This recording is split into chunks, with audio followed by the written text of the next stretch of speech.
After a long moment of searching, he found an arrow and fumbled to fit it to his string with trembling hands, praying all the while. I turned my attention back to the camp. Their leader had brought them back under control. I could see his mouth shouting orders, but all I could hear was the sound of Martin's trembling voice. "Taylu, whose eyes are true, watch over me." 2 players in the top 50 Suddenly, North America. the leader paused and cocked his head. He held himself perfectly still as if listening to something. Saying, bro. I just need Martin to, continued praying. play like a day on Europe or something. "Taylu, son of yourself, watch over me." West Canada, though. Their leader looked quickly to the left and right, as if he had heard something that disturbed him. He cocked his head again. "He can hear you!" I shouted madly at Martin. "Shoot! He's getting them ready to do something!" Martin took aim at the tree in the center of the camp. Wind buffeted him as he continued to pray.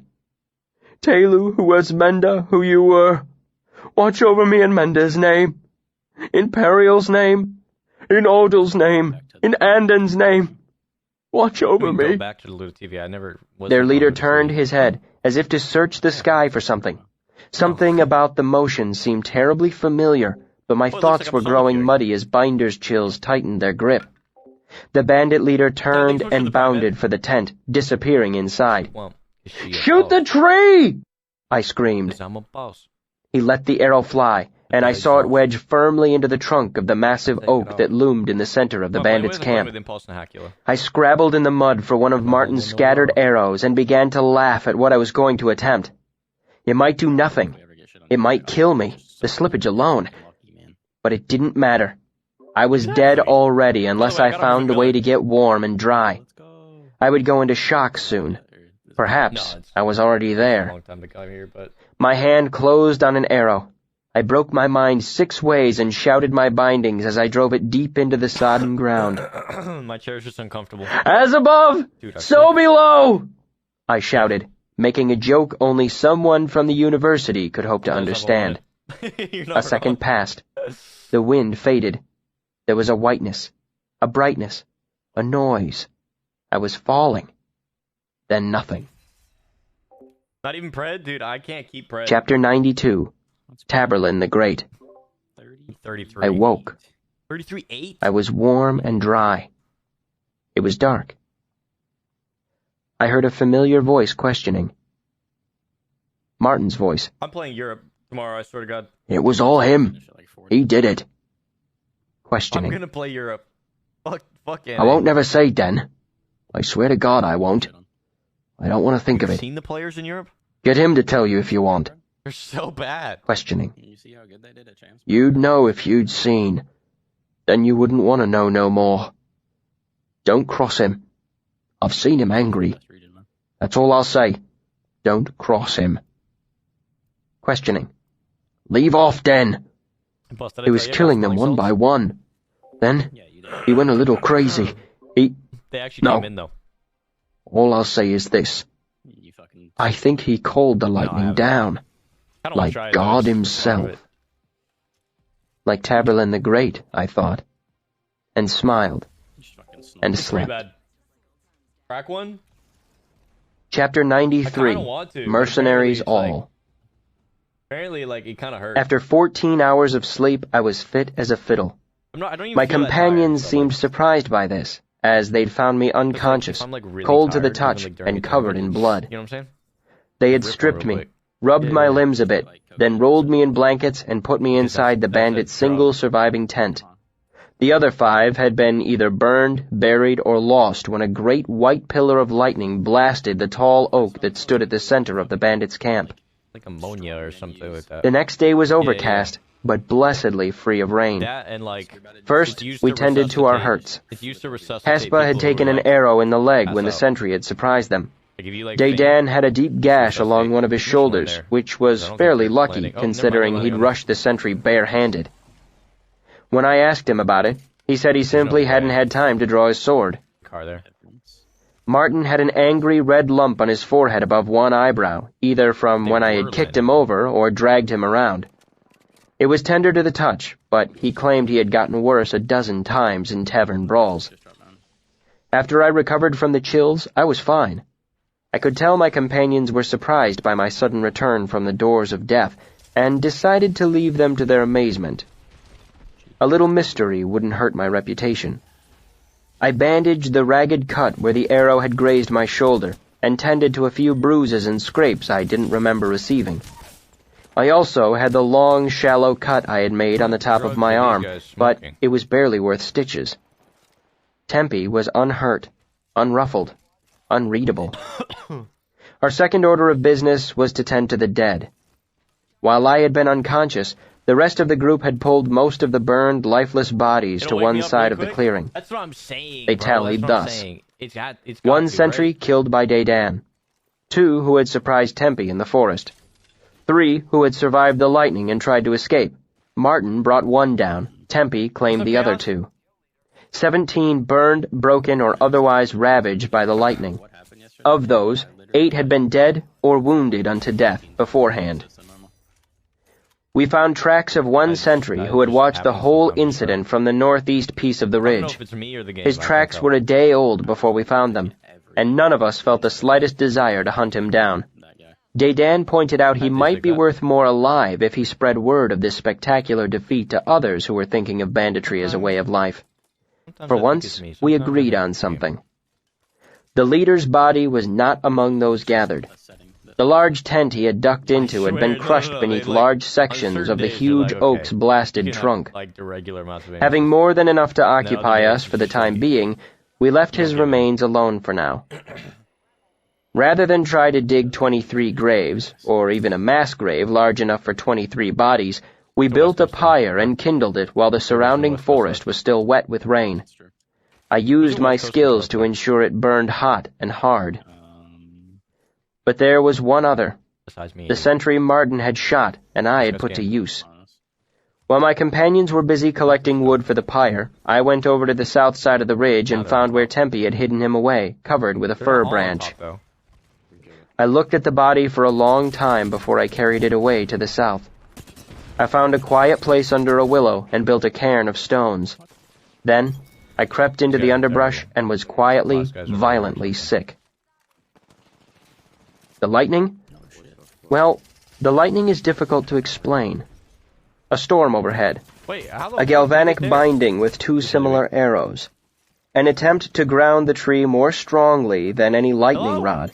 Okay, here we go. Honestly, I don't know if I can take credit for the lightning striking when and where it did, but as far as stories go, I called the lightning, and it came.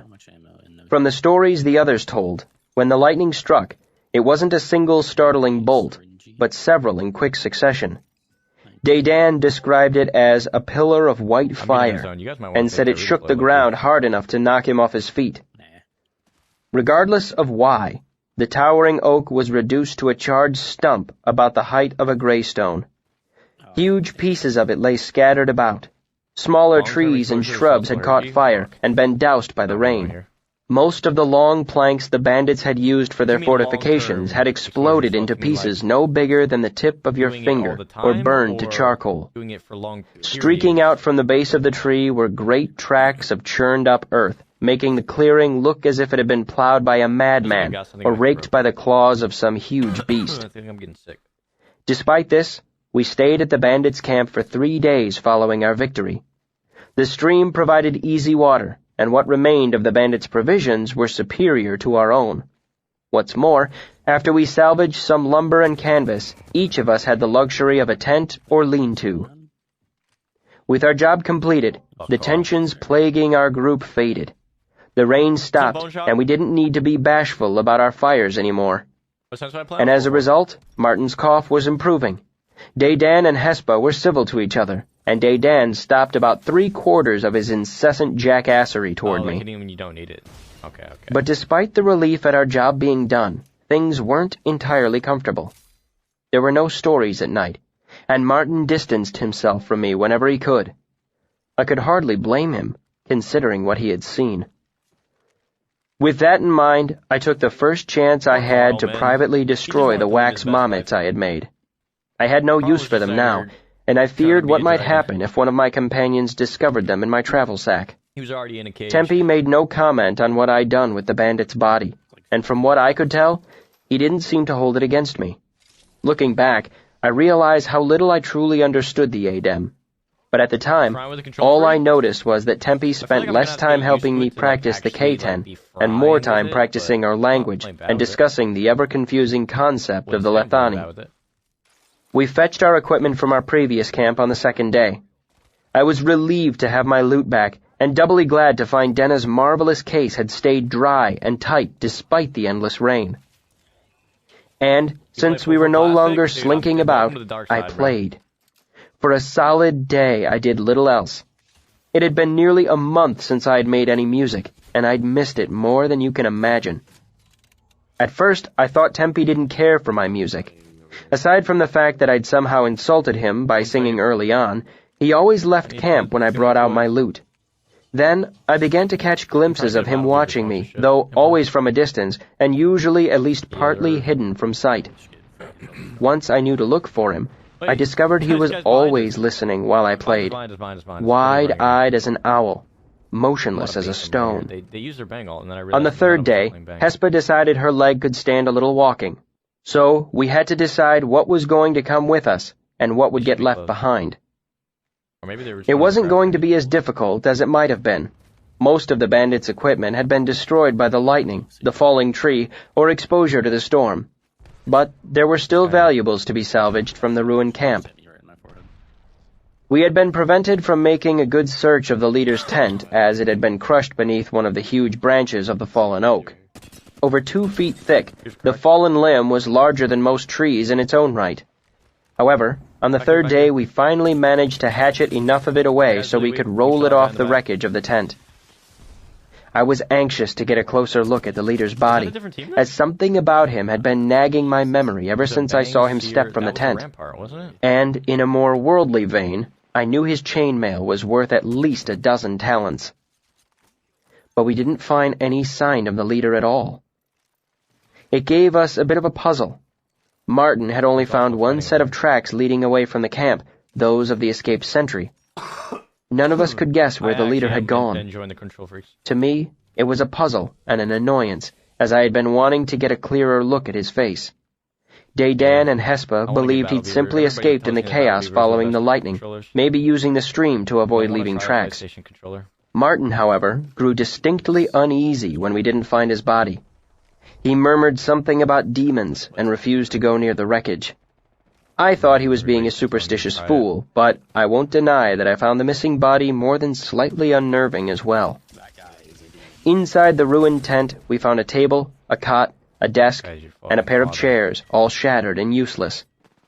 In the ruined desk, there were some papers I would have given a good deal to read, but they had spent too long in the wet and the ink had run. There was also a heavy hardwood box, slightly smaller than a loaf of bread. Alvaron's family crest was enameled on the cover, and it was locked tight. That was the worst grapple I've ever seen. Both Hespa and Martin admitted they had a little skill at opening locks, and, since I was curious about what was inside, I let them have a go so long as they didn't damage the lock. It was a Pathfinder. Each of them took a long turn at it, but neither met with any success. After about 20 minutes of careful fiddling, Martin threw up his hands. "I can't find the trick for it," he said as he stretched, pressing his hands against the small of his back. "I might as well have a try myself," I said. I'd hoped one of them would trick it open. Picking locks is not the sort of skill an arcanist should pride himself on. They're fighting. It didn't fit with the reputation I was hoping to build for myself. "Will you now?" Hespa said, raising an eyebrow at me. "You really are a young Taborlin." I thought back to the story Martin had told days before. "Of course!" I laughed, then shouted, "Edro!" in my best Taborlin the Great voice, and struck the top of the box with my hand. The lid sprung open. I was surprised as everyone else, but I hid it better. What had obviously happened is that one of them had actually tripped the lock, but the lid had been stuck. Probably the wood had swollen as it lay for days in the damp. When I'd struck it, it had simply come loose. But they didn't know that. From the looks on their faces, you would think I had just transmuted gold in front of them. Even Tempe raised an eyebrow. "Nice trick, Taborlin," Hespa said, as if she weren't sure if I were playing a joke on them. I decided to hold my tongue and slid my set of makeshift lockpicks back into the pocket of my cloak. If I was going to be an arcanist, I might as well be a famous arcanist. Doing my best to radiate an air of solemn power, I lifted the lid and looked inside. The first thing I saw was a thick folded piece of paper. I pulled it out. "What's that?" Daydan asked. I held it out for all of them to see. It was a careful map of the surrounding area, featuring not only an accurate depiction of the curving highway, but the locations of nearby farms and streams. Crossin, Fenhill, and the Pennyworth Inn were marked and labeled on the western road. "What's that?" Daydan asked, gesturing with a thick finger to an unlabeled X deep in the forest on the south side of the road. "I think it's this camp," Martin said, pointing. "Right next to that stream." I nodded. If this is right, we're closer to Crossin than I thought. Dude, it actually feels like we could just head southeast from here and save ourselves more than a day's walking. I looked at Martin. "Does that seem right to you?" "Here. Let me see." I handed him the map and he looked it over. Huh? "It looks like it," dude. he agreed. "I didn't think we'd come that far south. We'd save at least 24 miles going that way." "That's no small blessing," Hespa said, rubbing at her bandaged leg. "That is, unless one of you gentlemen would like to carry me." I turned my attention back to the lockbox. It was full of tightly wrapped cloth packages. Lifting one out, I saw the glint of gold. There was a murmur from everyone present. I checked the rest of the small, heavy bundles and was greeted with more coins, all gold. At a rough count, there were over 200 royals. While I'd never actually held one, I knew a single royal was worth 80 bits, almost as much as the mayor had given me to finance this entire trip. No wonder the mayor had been eager to stop the waylaying of his tax collectors. I juggled numbers in my head, converting the contents of the box to a more familiar currency, and came up with more than 500 silver talents. Enough money to buy a good-sized roadside inn, or an entire farmstead with all the livestock and equipage included. With that much money, you could buy yourself a minor title, a court appointment, or an officer's position in the military. I saw everyone else making their own calculations. "How about we share a little bit of that around?" Daydan said without much hope. I hesitated, then reached into the box. "Does a royal each seem fair to everyone?" Everyone was silent as I unwrapped one of the bundles. Daydan looked at me incredulously. "Are you serious?" I handed him a heavy coin. "The way I see it, less scrupulous people might forget to tell Alvaron about this. Or they'd never go back to Alvaron at all. I think a royal each is a good reward for us being such honest folk." That's what I'm saying. I tossed Martin and Hespa a bright gold coin each. "Besides," I added, tossing a royal to Tempe, "I was hired to find a group of bandits, not destroy a minor military encampment." I held up my royal. "This is our bonus for services beyond the call of duty." I slid it into my pocket and patted it. "Alvaron need never know about it." Daydan laughed and clapped me on the back.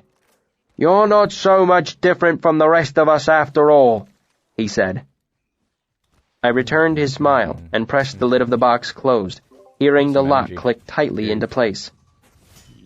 I didn't mention the other two reasons for what I did. First, I was effectively buying their loyalty. They couldn't help but realize how easy it would be to simply grab the box and disappear. The thought had crossed my mind, too. 500 talents would pay my way through the university for the next 10 years with plenty to spare. Now, however, they were considerably richer, and they got to feel honest about it. A heavy piece of gold would keep their minds off the money I was carrying, though I still planned on sleeping with the locked box under my pillow at night. Second, I could use the money. both the royal I had tucked openly into my pocket and the other 3 I'd palmed when handing out coins to the others. As I said, Alvaron would never know the difference, and 4 royals would cover a full term's tuition at the university. Damn, bro. After I secured the mayor's lockbox into the bottom of my travel sack, each of us decided what we would scavenge from the bandits' equipment. The tents we left for the same reason we hadn't brought our own in the first place. They were too bulky to carry. We took as much of their food as we could stow, knowing the more we carried, the less we would have to buy.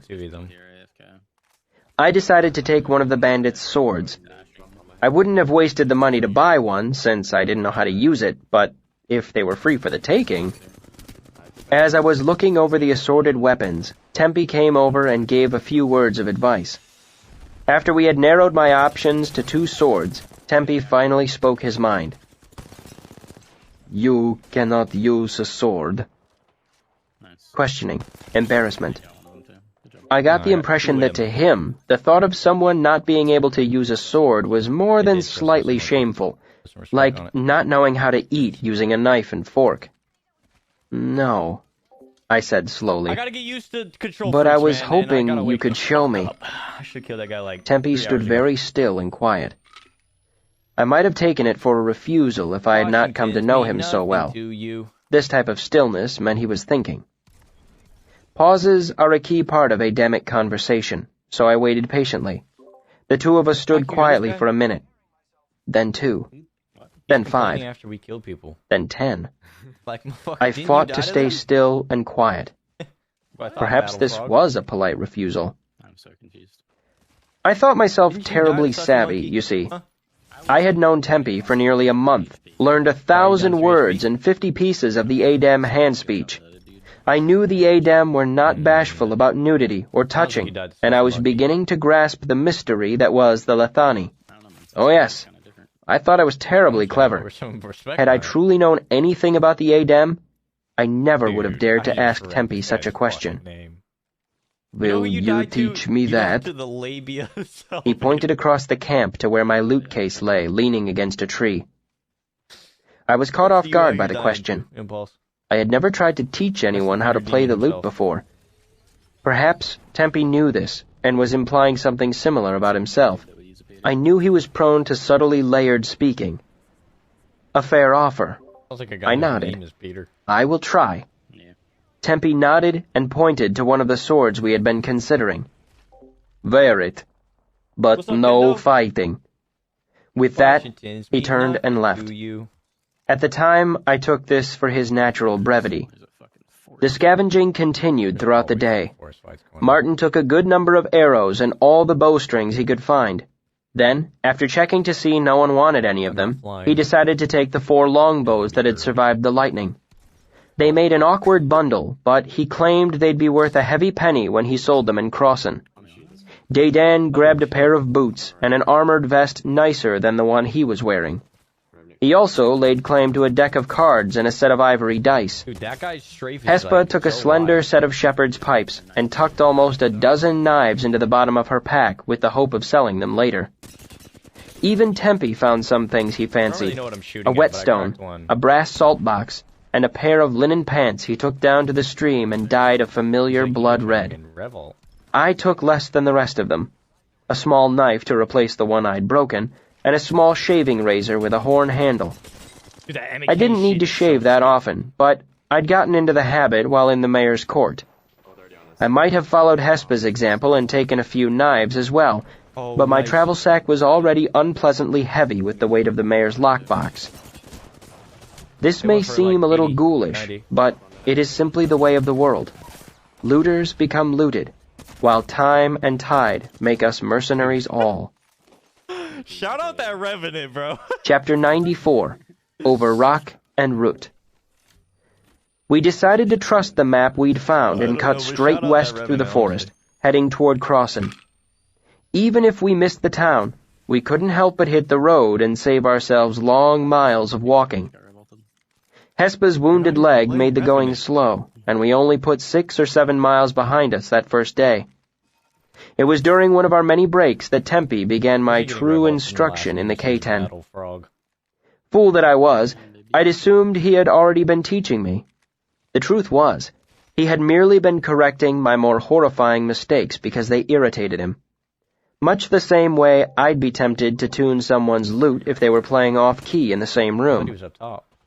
This instruction was a different thing entirely. We started at the beginning of the K-10, and he corrected my mistakes. All my mistakes. He found 18 in the first motion alone, and there are more than 100 motions in the K-10. I quickly began to have doubts about this apprenticeship. I also began to teach Tempe the lute. I played notes as we walked, and taught him their names, then showed him some chords. It seemed as good a place as any to begin. We hoped to make it to Crossan by noon of the next day, but near mid-morning we encountered a stretch of dreary, reeking swamp that hadn't been marked on the map. Thus began a truly miserable day. We had to test our footing with every step, and our progress slowed to a crawl. At one point, Dedan startled and fell, thrashing about and spattering the rest of us with brackish water. He said he'd seen a mosquito bigger than his thumb with a sucker like a woman's hairpin. I suggested it might have been a sipquick. He suggested several unpleasant, unsanitary things I could do to myself at my earliest convenience. As the afternoon wore on, we gave up on making it back to the road and focused on more immediate things, such as finding a piece of dry ground where we could sit without sinking. But all we found was more marsh, sinkholes, and clouds of keening mosquitoes and biting flies. That happened like last month. The sun began to set before we finally made our way out of the swamp, and the weather quickly turned from hot and muggy to chill and damp. We trudged until the ground finally began to slope upward, and though we were all weary and wet, we unanimously decided to press on and put a little distance between ourselves and the insects and smell of rotting plants. The moon was full, giving us more than enough light to pick our way through the trees. Despite the miserable day, our spirits began to rise. Hespa had grown tired enough to lean on Dedan, and as the mud-covered mercenary put an arm around her, she told him he hadn't smelled this good in months. Where the fuck this guy go? He replied that he would have to bow to the judgment of a woman of such obvious grace. I tensed, waiting for their banter to turn sour and sarcastic. But as I plodded along behind them, I noticed how gently he had his arm around her. Hespa leaned on him almost tenderly, hardly favoring her wounded leg at all. I glanced at Martin, and the old tracker smiled, his teeth white in the moonlight. Dude, he has a full fucking team, Before long, we found a clear stream and washed the worst of the smell and mud away. We rinsed out our clothes and donned dry ones. Okay, never mind. I unpacked my tatty, threadbare cloak and fastened it across my chest, vainly hoping it might keep away the evening's chill. As we were finishing up, we heard the faint sound of singing upstream. Each of us pricked up our ears, but the chattering sound of the stream made it difficult to hear with any clarity. But singing meant people, and people meant we were almost to Crossan, or perhaps even the Pennyworth if the swamp had turned us too far south. Even a farmhouse would be better than another night in the rough.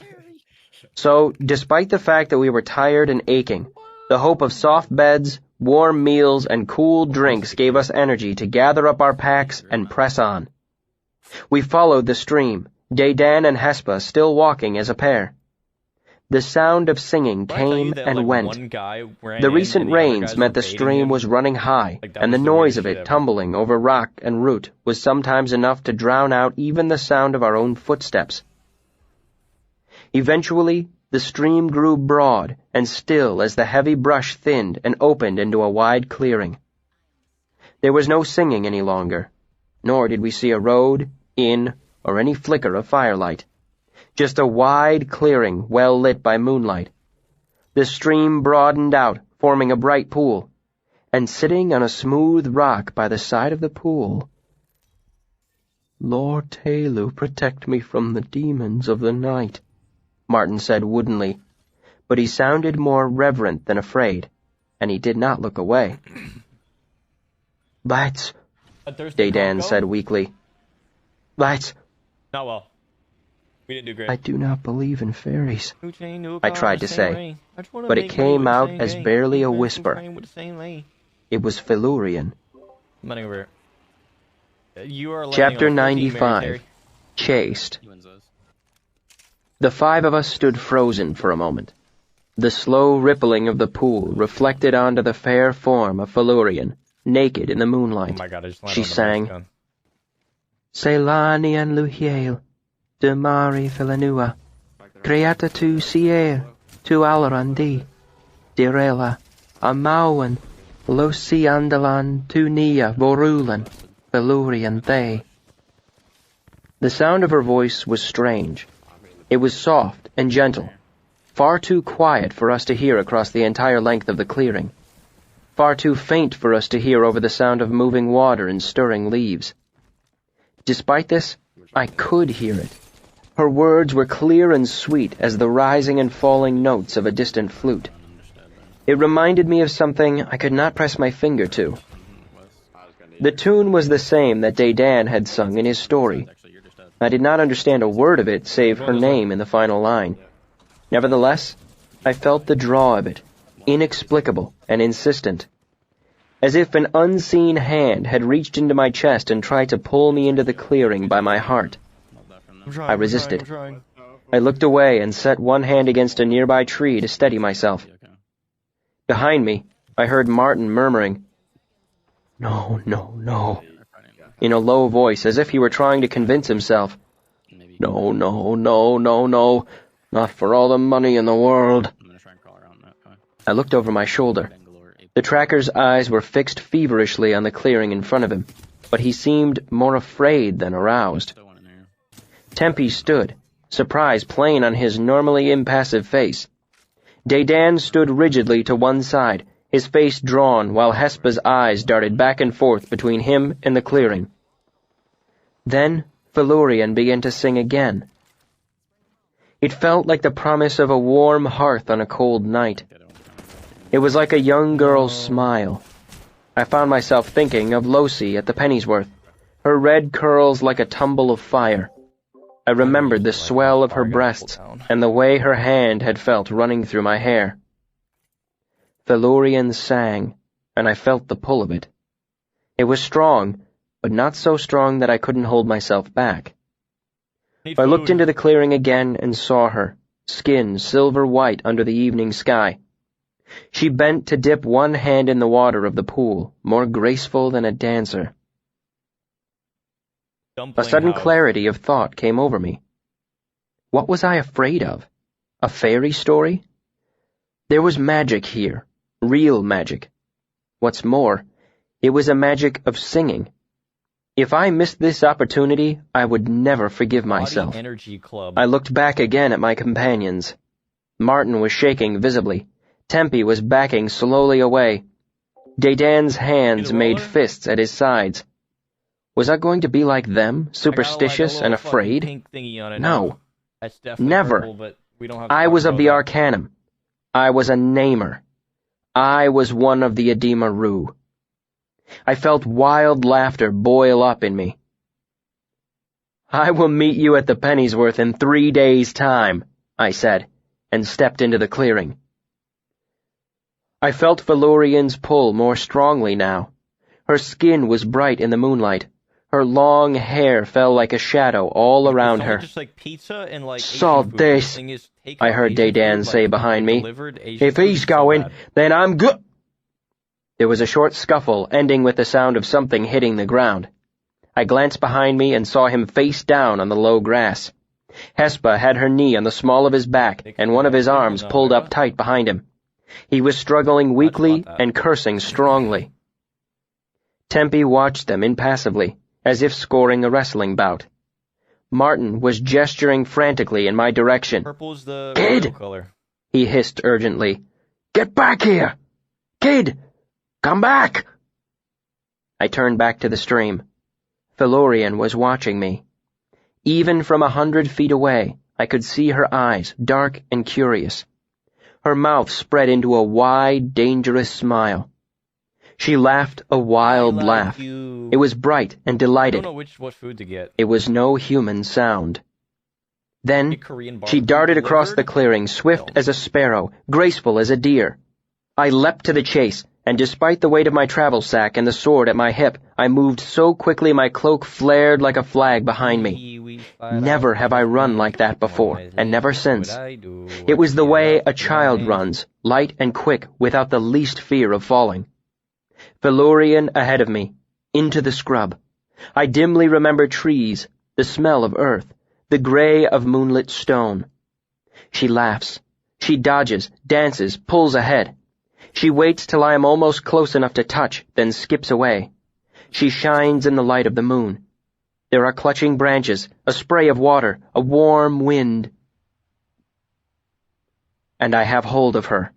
Her hands are tangled in my hair, pulling me close. Her mouth eager, her tongue shy and darting. Her breath in my mouth, filling my head. The hot tips of her breasts brush my chest. The smell of her like clover, like musk, like ripe apples fallen to the ground. And there is no hesitation, no doubt. I know exactly what to do. My hands are on the back of her neck, brushing her face, tangled in her hair, sliding along the smooth length of her thigh, grabbing her hard by the flank, circling her narrow waist, lifting her, laying her down. And she writhes beneath me, lithe and languorous, slow and sighing, her legs around me, her back arches, her hot hands clutch my shoulders, my arms pressing the small of my back.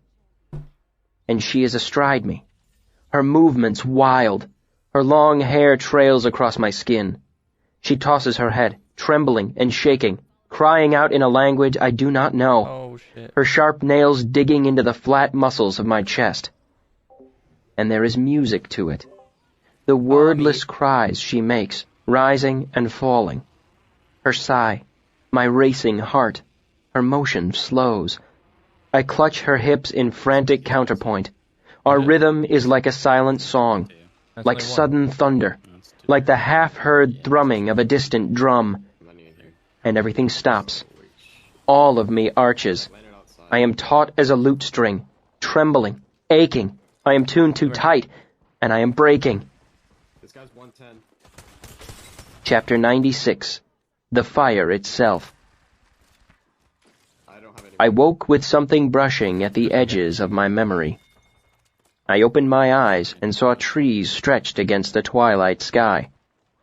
There were silken pillows all around me, while a few feet away Felurian lay, her naked body loosely splayed in sleep. She looked smooth and perfect as a sculpture. She sighed in her sleep, and I chided myself for the thought. I knew she was nothing like cold stone. She was warm and supple, the smoothest marble grindstone by comparison.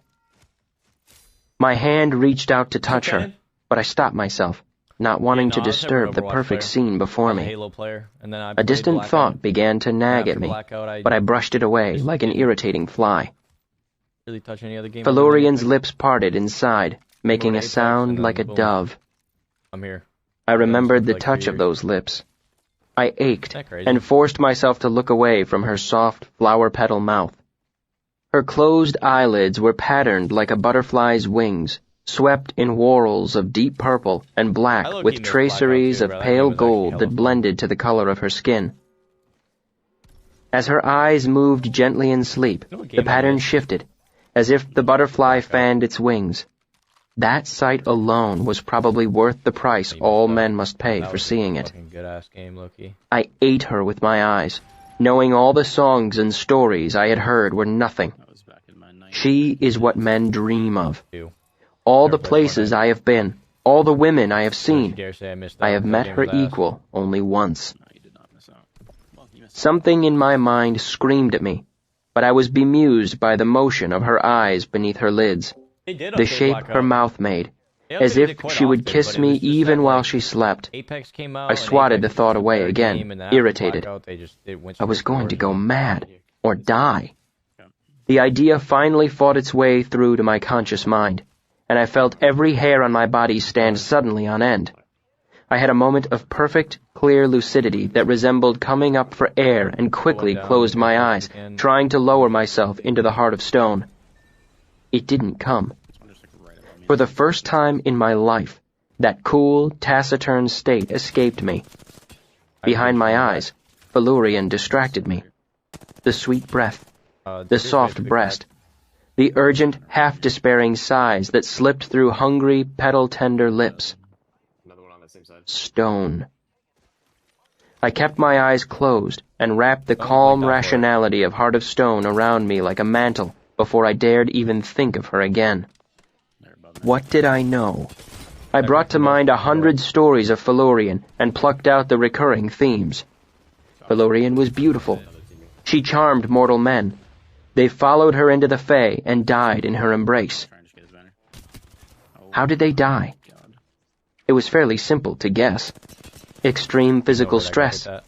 Things had been rather rigorous, and the sedentary or frail might not have fared so well as I. Now that I stopped to notice, my entire body felt like a well-wrung rag. My shoulders ached, my knees burned, and my neck bore the sweet bruising of love bites from my right ear down my chest, and my body flushed as I struggled deeper into the Heart of Stone until my pulse slowed and I could force the thought of her from the front of my mind.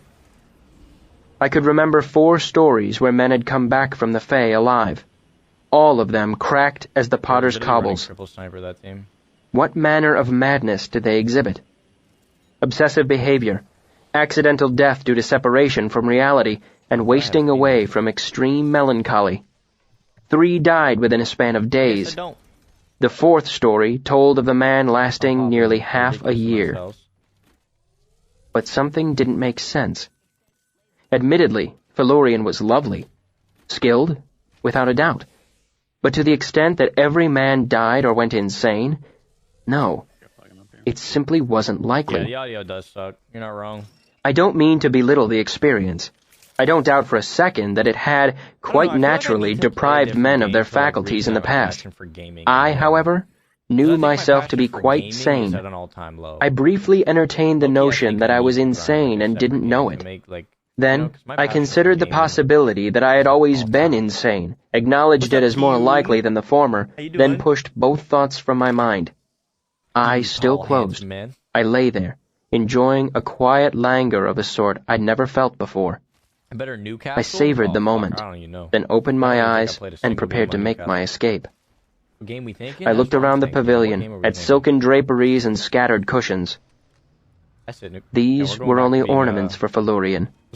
She lay in the middle of it all rounded hip and slender leg and lithe muscle shifting underneath her skin. She was watching me. If she was beautiful at rest, she was doubly so awake. Asleep, she was a painting of a fire. Awake, she was the fire itself. Not just like a game in general. It may seem strange to you that at this point I felt fear. It may seem strange that only an arm's length from the most attractive woman in the world, I was suddenly reminded of my own mortality. She smiled like a knife in velvet and stretched like a cat in the sun. Her body was built to stretch. The arch of her back, the smooth expanse of her belly going taut. The round fullness of her breasts was lifted by the motion of her arms, and suddenly I felt like a stag in rut. My body reacted to her, and I felt as if someone were hammering at the cool impassivity of Heart of Stone with a hot poker. My control slipped for a moment, and a less disciplined piece of my mind started composing a song to her. I couldn't spare the attention to rein that piece of myself back in, so I focused on staying safe in the Heart of Stone, ignoring both her body and that nattering part of my mind forming rhyming couplets somewhere in the back of my head. It wasn't the easiest thing to do.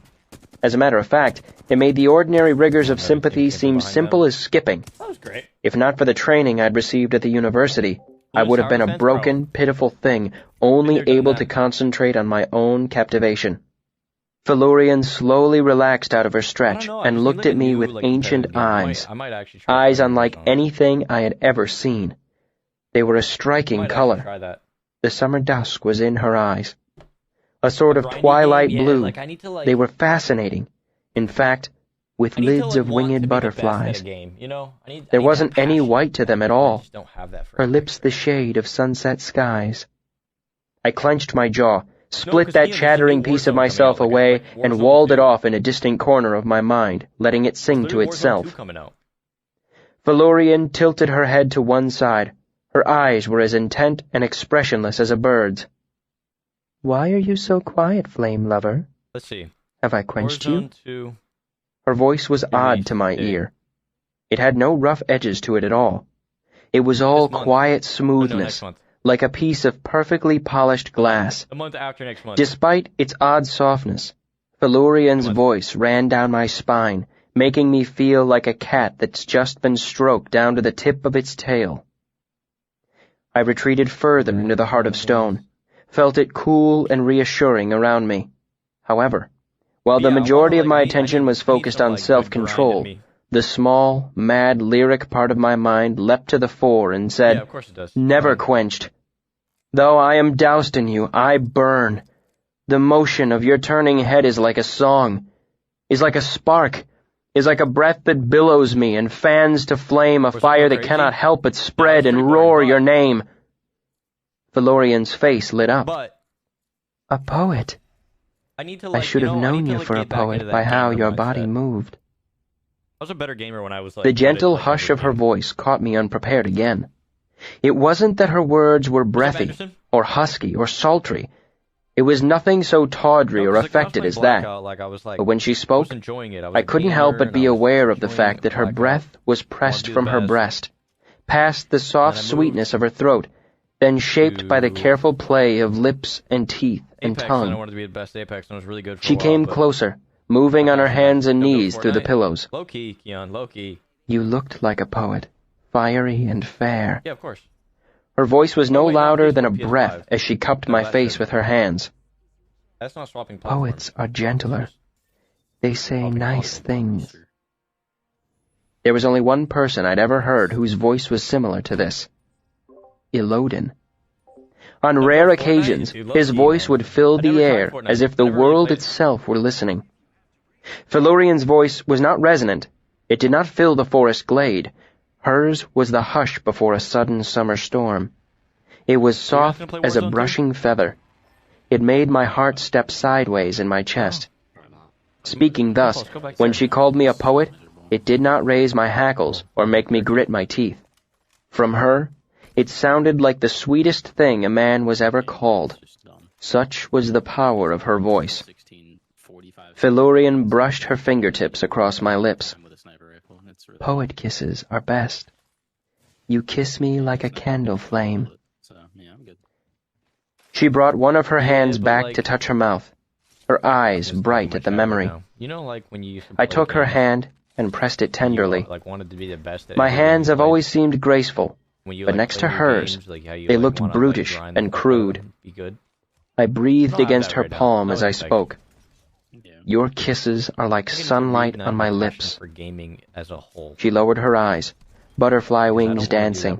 I felt my mindless need for her slacken and began to understand. This was magic, but nothing like what I knew. Not sympathy or sigildry. Felurian made men mad with desire the same way I gave off body heat. It was natural for her, but she could control it. Her gaze wandered over my tangle of clothes and belongings strewn messily at one corner of the glade. They looked oddly out of place amid the silks and soft colors. Doesn't really interest me like that. I saw her eyes settle on my loot case. Dark Souls? No, I didn't. I She tried a game that froze. was like Dark Souls. I don't know if you guys Is heard my of it. flame The a Lords of sweet the Fallen. poet? That game was a banger. Does he sing? Earth that banger. Her voice trembled, and I could feel a tenseness in her body as she waited for an answer. She looked back at me. I smiled. Felurian scampered off and brought back my loot case like a child with a new toy. As I took it, I saw her eyes were wide and grow more fucking hair. wet. Grow some hair on my fucking chest. I looked into her eyes, and in a flash of understanding, I realized what her life must be like. The reason I 1,000 years old, and lonely from time to time. If she wanted companionship, she had to seduce and lure. And for what? An evening of company?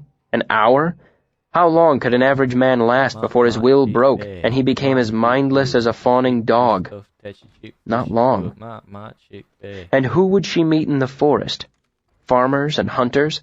What entertainment could they provide? Slave to her passions. No. I felt a moment of pity for her. I know what loneliness is like. Mechanics fucked you. I took the lute from its case and began to tune it. That game was I fun. struck an experimental chord and carefully tuned it again. To, like, beat it, though. What to play for the most beautiful woman in the world? There's just, like, It wasn't certain hard to shit that decide, goes actually. and shit. My father had taught me to judge an audience. I struck up Sisters Flynn. If you've never heard of it, I'm not surprised. It's a bright and lively song about two sisters gossiping while they argue over the price of butter. Most people want to hear stories of legendary adventure and romance. But what do you play for someone out of legend? What do you sing for a woman who has been the object of romance for a mortal age? You play her songs of ordinary people. So I hoped. She clapped delightedly at the end of it. More. More? She smiled hopefully, cocking her head to make it a request. Her eyes were wide and eager and adoring. I played her Larm and his ale pot. I played her Blacksmith's Daughters. I played her a ridiculous song about a priest chasing a cow that I'd written when I was 10 and never even named.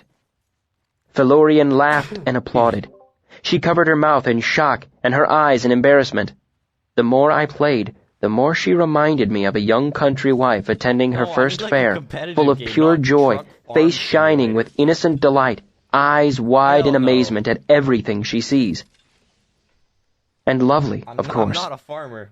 I concentrated on my fingering so as not to think about it. After each song, she rewarded me with a kiss that made it difficult to decide what to play next. Not that I minded horribly. I'd come to realize rather quickly that I preferred kisses to coins. I played her Tinker Tanner. Let me tell you, the image of Felurian, her quiet, fluting voice singing the chorus of my favorite drinking song, is something that will never, never leave me. Not until I die. All the while, I felt the charm she had on me slacken, bit by bit. It gave me room to breathe. I relaxed and let myself slide a little farther out of the heart of stone. Dispassionate calm can be a useful frame of mind, but it does not make for a compelling performance. I played for hours, and by the end of it, I felt like myself again. By which I mean I could look at Felurian with no more reaction than you might normally feel looking at the most beautiful woman in the world. I can still remember her, sitting naked among the cushions, twilight-colored butterflies dancing in the air between us. I wouldn't have been alive had I not been aroused, but my mind seemed to be my own again, and I was grateful for that. She made a disappointed noise of protest as I set the lute back into its case. Are you weary? She asked with a hint of a smile. I would not have tired you, sweet poet, had I known. I gave my best apologetic smile. I'm sorry, but it seems to be getting late. Actually, the sky still showed the same purple hint of twilight it had since I first woke, but I pushed on. I'll need to be moving quickly if I'm to meet... My mind went numb as quickly as if I'd been struck a blow to the back of my head. I felt the passion, fierce and insatiable. I felt the need to have her, to crush her body to mine, to taste the savage sweetness of her mouth. Only because of my arcane training did I hold on to any concept of my own identity at all. Even so, I only held it with my barest fingertips. Felurian sat cross-legged on the cushions across from me, her face angry and terrible, her eyes cold and hard as distant stars. With a deliberate calm, she brushed a slowly fanning butterfly from her shoulder. There was such a weight of fury in her simple gesture that my stomach clenched, and I realized this fact. I'm like turning so no one like, ever weird. left Felurian. It's like I'm playing on linear, but ever. like I'm playing... She kept men until their bodies and minds broke beneath the strain of loving her. She kept them until she tired of them, I don't know how to explain it. And when she sent them away, it was the leaving that drove men mad. I don't know how to do it. I was powerless. Little big snake? I was a novelty. I was a toy, favorite, because it was newest. Player, like Keon said. It might be a long while before she tired of me, but the time would come. And when she finally set me free, my mind would tear itself apart with wanting her. Chapter 97. Blood and Bitter Rue. Get my food. I always do this, As I sat among the silks with my controls slipping away, I felt a wave of cold sweat sweep over my body. I clenched my jaw and felt a small anger flare up. Over the course of my life, my mind has been the only thing I've always been able to rely on. The only thing that has always been entirely mine.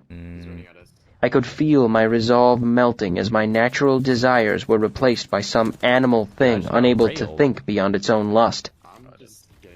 The part of me that was still Kvothe raged, but I felt my body respond to her presence. With a horrible fascination, I felt myself crawl through the cushions toward her. One arm found her slender waist, and I bent to kiss her with a terrible hunger. I howled inside my own mind. I have been beaten and whipped, starved and stabbed, but my mind is my own, no matter what becomes of this body or the world around.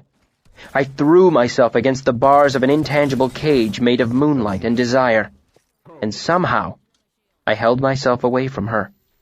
My breath tore out of my throat as if racing to escape. Felurian reclined on the cushions, her head tilted up toward me.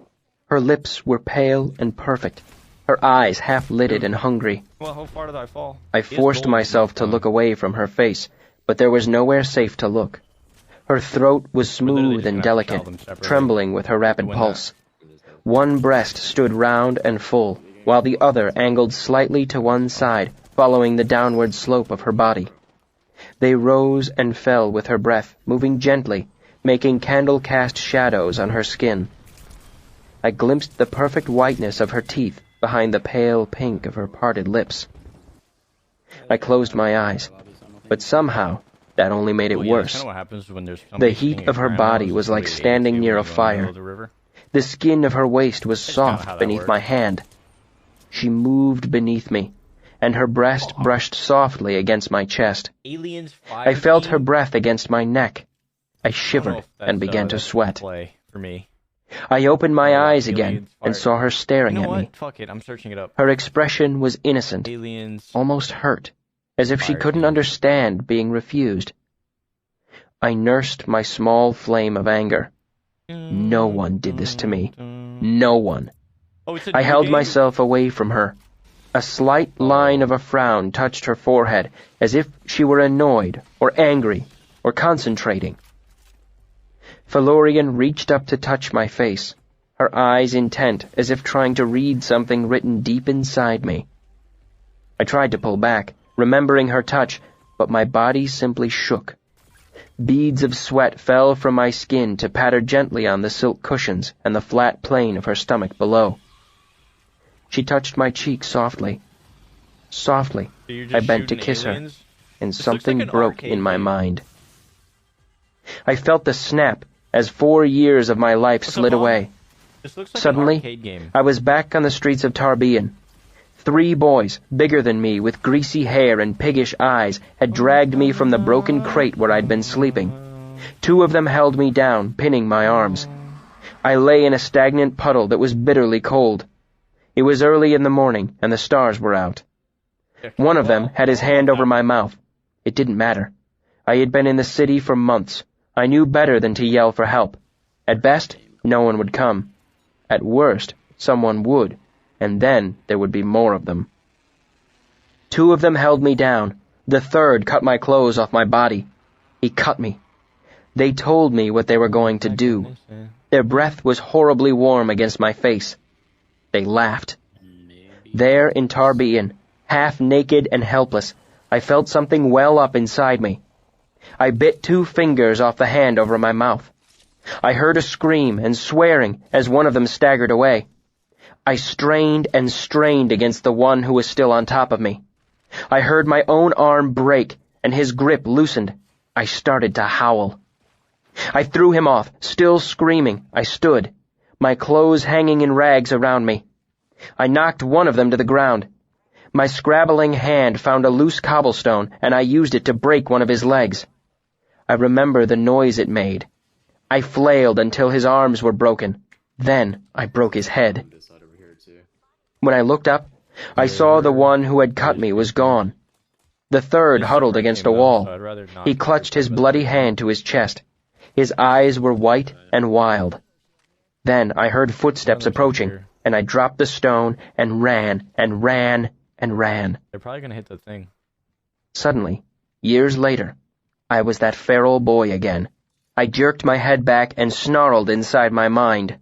I felt something deep inside myself. I reached for it. No, I'm about to loot this shit. A tense stillness settled inside of me, the sort of silence that comes before a thunderclap. I felt the air begin to crystallize around me. 100 on one. I felt cold. Detachedly, I gathered up the pieces of my mind and fit them all together. I was Kvothe the trooper, Edema Ruh born. I was Kvothe the student, Relar under Ilodin. I was Kvothe the musician. I was Kvothe. I stood above Felurian. I felt as if this was the only time in my life I had been fully awake. Everything looked clear and sharp, as if seeing with a new set of eyes, as if I wasn't bothering with my eyes at all and was looking at the world directly with my mind. The sleeping mind, some piece of me realized faintly. No longer sleeping, I thought, and smiled. I looked at Felurian, and in that moment I understood her down to the bottoms of her feet. She was of the Fae. She did not worry over right or wrong. She was a creature of pure desire, much like a child. A child does not concern itself with consequence, neither does a sudden storm. Felurian resembled both and neither. She was ancient and innocent and powerful and proud. You should finish that guy. Was this the way Ilodin saw the world? Was this the magic he spoke of? Not secrets or tricks, but Taborlin the great magic. Always there, but beyond my seeing until now. It was beautiful.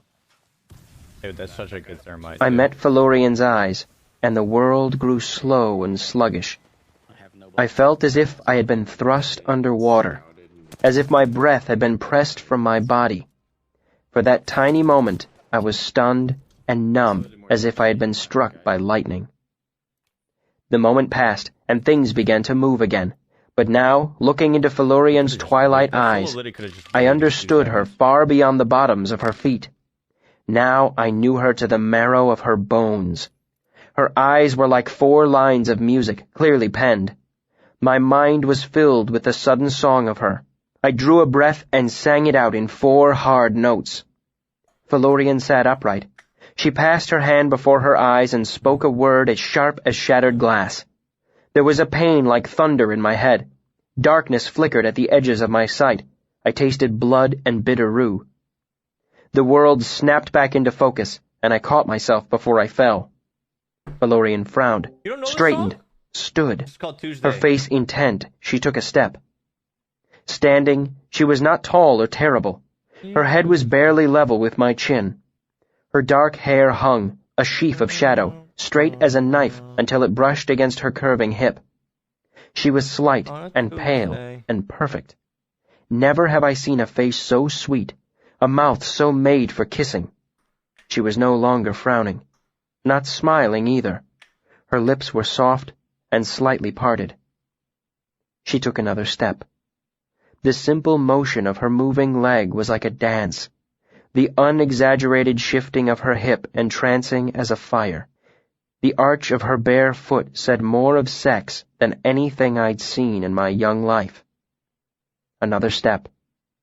Her smile was fierce and full. She was as lovely as the moon. Her power hung about her like a mantle. It shook the air.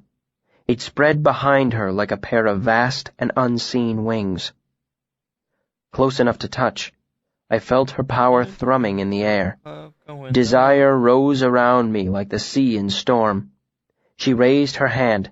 She touched my chest. I shook. She met my eyes, and in the twilight written there I saw again the 4 clear lines of song. I sang them out. They burst from me like birds into the open air. Suddenly, my mind was clear again. I drew a breath and held her eyes in mine. I sang again, and this time I was full of rage. I shouted out the 4 hard notes of song. I sang them tight and white and hard as iron. And at the sound of them, I felt her power shake, then shatter, leaving nothing in the empty air but ache and anger. Felurian gave a startled cry and sat so suddenly that it was almost like a fall. She curled her knees toward herself and huddled, watching me with wide and frightened eyes. Looking around, I saw the wind. Not the way you might see smoke or fog. I saw the ever-changing wind itself. It was familiar as the face of a forgotten friend. I laughed and spread my arms, marveling at its shifting shape. I cupped my hands and breathed a sigh into the hollow space within. I spoke a name. I moved my hands and wove my breath gossamer thin. It billowed out, engulfing her, then burst into a silver flame that trapped her tight inside its changing name. I held her there above the ground. She watched me with an air of fear and disbelief, her dark hair dancing like a second flame inside the first. I knew then that I could kill her. It would be as simple as throwing a sheet of paper to the wind. But the thought sickened me, and I was reminded of ripping the wings from a butterfly. Killing her would be destroying something strange and wonderful. A world without Felurian was a poorer world. A world I would like a little less. It would be like breaking Ilian's loot. It would be like burning down a library in addition to ending a life. On the other hand, my safety and sanity were at stake. I believed the world was more interesting with Kvothe in it as well. But I couldn't kill her. Not like this. Not wielding my newfound magic like a dissecting knife. I spoke again, and the wind brought her down among the pillows. I made a tearing motion, and the silver flame that once had been my breath became 3 notes of broken song and went to play among the trees. As long as you don't have impulse, I sat. You should gain RP. She reclined. We looked each other over for several long minutes. Her eyes flashed from fear to caution to curiosity. I saw myself reflected in her eyes, naked among the cushions. My power rode like a white star on my brow. Then I began to feel a fading, a forgetting. I realized the name of the wind no longer filled my mouth, and when I looked around, I saw nothing but empty air. I tried to remain outwardly calm, but as these things left me, I felt like a lute whose strings were being cut. My heart clenched with a loss I hadn't felt since my parents died. I could see a slight shimmer in the air around Felurian, some shred of her power returning. I ignored it as I struggled frantically to keep some part of what I had learned. But it was like trying to hold a handful of sand. If you have ever dreamed of flying, then come awake, dismayed to realize you had lost the trick of it, you have some inkling how I felt. Piece by piece it faded until there was nothing left. I felt a hollow inside and ached as badly as if I'd discovered my family never loved me. I swallowed against the lump in my throat. Felurian looked at me curiously. I could still see myself reflected in her eyes, the star on my forehead no more than a pinprick of light. Then, even the perfect vision of my sleeping mind began to fade. I looked desperately at the world around me. I tried to memorize the sight of it, unblinking. Then it was gone. I bowed my head, half in grief and half to hide the tears. Chapter 98. The Lay of Felurian. A long moment passed before I regained enough of my composure to look up. There was a hesitancy in the air, as if we were young lovers who didn't know what was expected of us next, who didn't know what parts we were supposed to play. I picked up my lute and brought it close to my chest. The motion was instinctive, like clutching a wounded hand. I struck a chord out of habit, then made it minor so the lute seemed to be saying sad.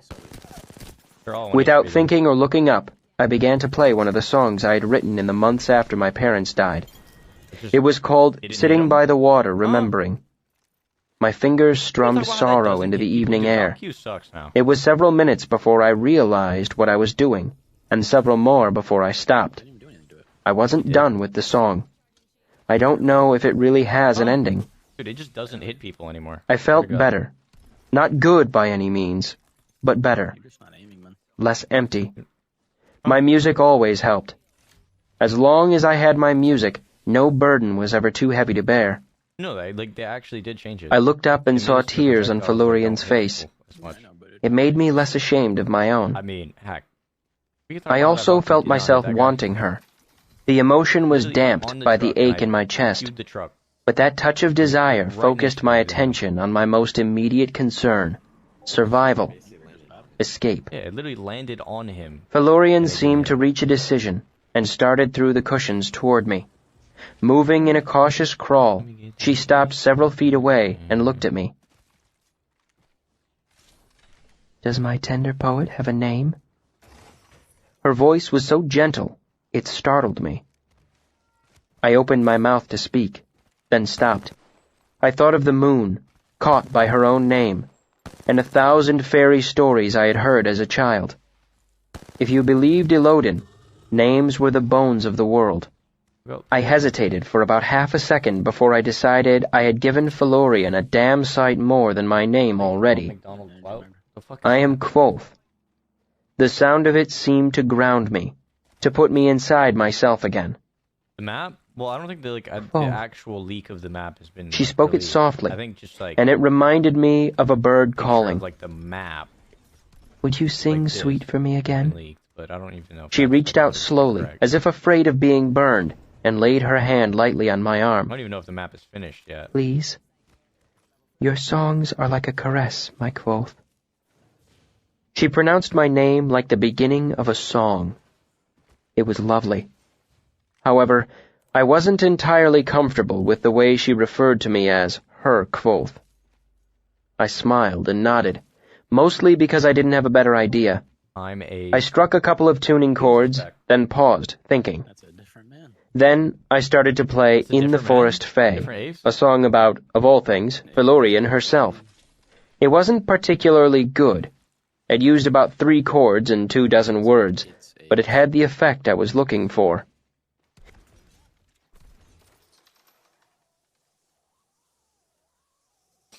You know, Ace.